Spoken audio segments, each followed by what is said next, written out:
Recently, at a story conference, I was talking about the role of leaders as connectors. What can one do to connect people? What can one do to connect to people? What can one do to connect ideas and conversations?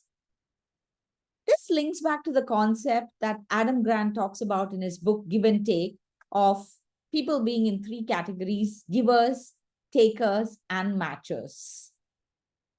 Pre-pandemic, in an office environment, a lot of creative ideas and useful breakthroughs came about because of what he calls collisions.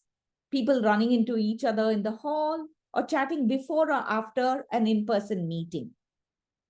The pandemic and the move to remote work removed all these organic opportunities for productive accidents.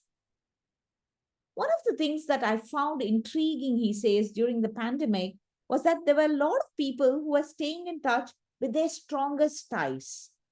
Most of us were really good at maintaining our connection with our immediate team members, our direct reports, our closest clients, but we lost touch with everyone else. That's a shame because it puts an end to all these lucky collusions. But he said it doesn't have to be that way. Great ideas come from people who have different knowledge and connections, and they are having these informal interaction times. So if you're not going to bump into those people, you need to find a way to structure that unstructured time. And one of the ways that you can make people feel less alone and more creative is when you engineer these interactions between weaker ties. You allow people to connect who don't know each other so well. In one recent experiment, Adam says an organization tried randomly matching two salespeople for a weekly lunch.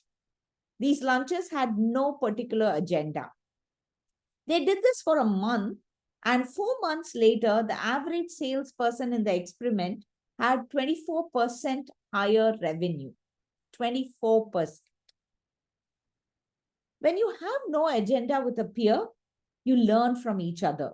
You share tacit knowledge. And what he says is that they also ended up feeling so much more connected to each other because I now have a lunch buddy who I didn't know before. And as it turns out, we have some shared goals, some common interests, and we are able to help each other out. It takes me to what Siobhan McCall, the Executive General Manager of People, Culture, and Change at Dulex Group says. The most impactful leaders are stepping into the role of connectors to create a sense of care and belonging in hybrid teams. Connectors aligned people around purpose, role, and goals to enable higher levels of performance. What are you doing as a leader, as a connector, to seek out those productive accidents, to consciously look for diversity of thought, and to build connections in the process? Do share in the comments.